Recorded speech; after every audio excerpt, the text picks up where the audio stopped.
Okay. Hi, I'm Asha, and we're talking about something super heavy that I haven't publicly spoken about before, and that's an abusive relationship I survived. You know, I typically try to keep things fun and nice here, but I'm gonna get serious here. I may laugh here and there, but that's to keep myself from crying or getting uncomfortable. So let's begin. Big trigger warning for physical abuse, SA, EDs, and SH. So if you're not in the headspace, go watch something else. I will not be offended by it, I promise. Go watch something else, please. If you're still here though, let's begin.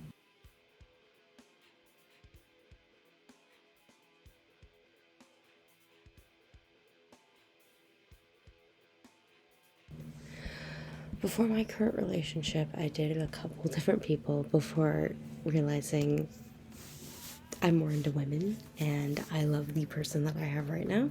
So this is not about her. So yeah.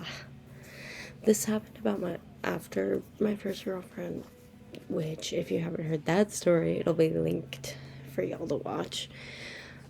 Well, instead of healing like a normal person after that relationship, I ended up rebounding and I was asked out by this guy who we'll call Clown, since he was super into clowns for some reason. We bonded over our shared love of art and the band Slipknot, which I'm not really into anymore now. And my friends had a nickname for him, but I can't say it since if he comes across this, he may try to justify what he did. And I'm not here to give him his 15 minutes of fame. Also, if you know me IRL, you do know who I'm talking about. And, I don't want to associate with him, and I don't want him to dictate my channel. So, and he asked me out a couple days after we had started talking. We were in the same English class, but he was also in one of my classes online during freshman year, and I later found out that he was trying to find my personal information, my personal Instagram specifically. He was trying to find out more about me, which is kind of weird. Things went well. I posted a couple photos of us onto my Instagram and whatnot, but some red flags started to pop up for other people that I was too blind to see.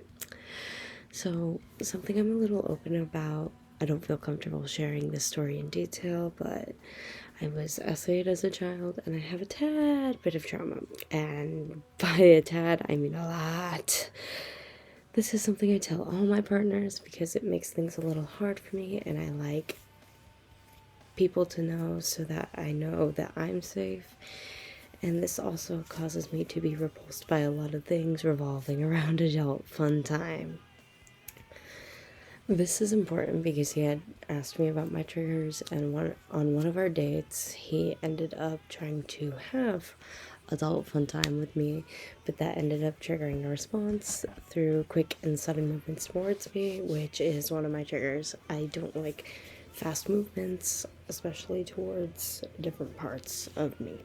I ended up responding by fight and twisted his wrist, but on my end, I will admit, that wasn't the greatest response to being grabbed.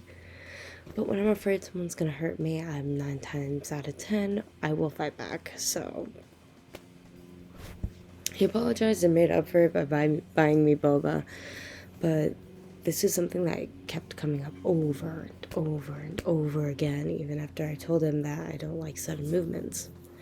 Clown and I continued to see each other. I had introduced him to my friend group that I had since elementary to middle school. Side note, we are no longer friends because of ableism. Something I try to refrain from talking about when it comes to him is that he had some form of a learning disability, and he acted sort of weird sometimes on purpose and sometimes not on purpose, but they ended up not meshing together, so he started to isolate me away from them, which did contribute to my falling out with them. So after that, we spent some time alone together, and he would end up slapping me a couple times if I did something he didn't like. It could literally be anything, grabbing my phone away from him if he took it for no reason, being too affectionate, this, that, and the other. I slapped him back twice, but I never did it again after the second time because this is where the cracks will start showing. I slapped him back and he would slap me harder or give me the silent treatment. And the silent treatment was his favorite tactic other than humiliation, which I'll get into in a bit. But after being isolated from people for weeks, I made a friend with someone who was friends with my ex-girlfriend, actually, and they and I had a little friend group that I invited Clown to. In retrospect, so all of them started to not like him, which explains so much about what he did and why he did what he did. I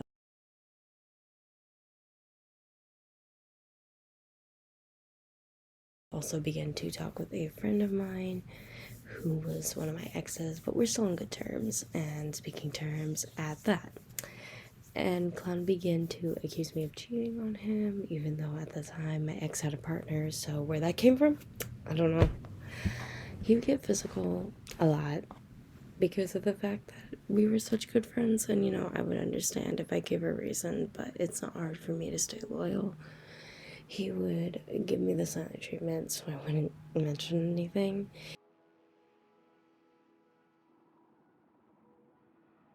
Humiliation was his favorite thing to do, and I may get super uncomfortable talking about this part, so bear with me. When we met, we were reading Lord of the Flies, and he put the pig mask, we had a pig mask in the class, and he would put it on, and when it ripped, he taped it back up and put it back on, which made me uncomfortable because all the people around me would tell me to control him or get your man, and when I told him, hey, can you not, he would yell at me for being embarrassed.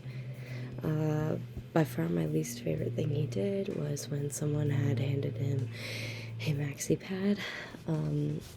He opened the maxi pad and stuck it on his forehead, and oh my god, when I say I was mortified, I mean I was mortified.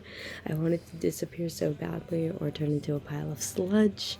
It was embarrassing, so much so that I wouldn't carry my own personal things on me in front of him because I was afraid he would do the same thing, and I'm a very private person when it comes to that, unless you are my partner.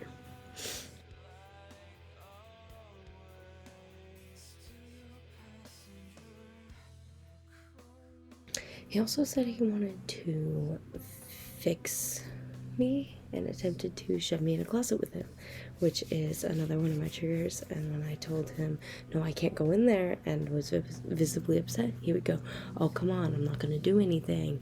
Let me say, it doesn't matter who you are or what your intentions are. Getting me to relive my trauma will cause me to get stressed out and see you as a threat. It also gives me high anxiety, and I will start crying or begging or being over dramatic, but that's how my mindset is. It took me begging and hyperventilating for him not to put me in the closet. And he got pissy about the fact that I didn't want to go in there, but let's continue. So we broke up shortly after a date of ours. We broke up in January of 2022, and I was 15 at the time. And he would still come up to me and talk about topics like SH or how he was in and out of an ED, knowing I have and continue to struggle with both. If I didn't give a response or gave one he didn't like, he would get upset.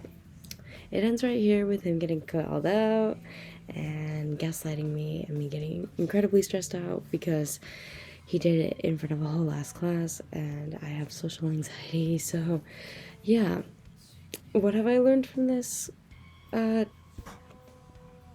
Never date a guy. Oh, this is shorter than I thought it would be. I think it's because I didn't want to talk about a whole lot of it, like, super in depth, because he does make me uncomfortable and I kind of prefer not to talk about it. But this is something I want to talk about. But it ends with him getting called out. And what have I learned? Don't date a guy who has professional gaslighter in his bio.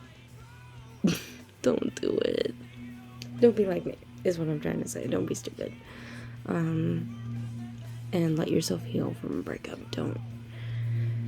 Also don't date your best friend. It doesn't work out, but don't rush into things. Give yourself time to heal. It did take me 5 months after the breakup to be comfortable with dating people again. And, now I have my current partner, the love of my life, the best thing that's ever happened to me. So I guess there is a little good that came out of this because she will fight for me and she's the best thing that's ever happened to me. So, that's all I wanted to say. This is a story for anyone who feels like they're alone in this, or they see this behavior and don't know what to do about it.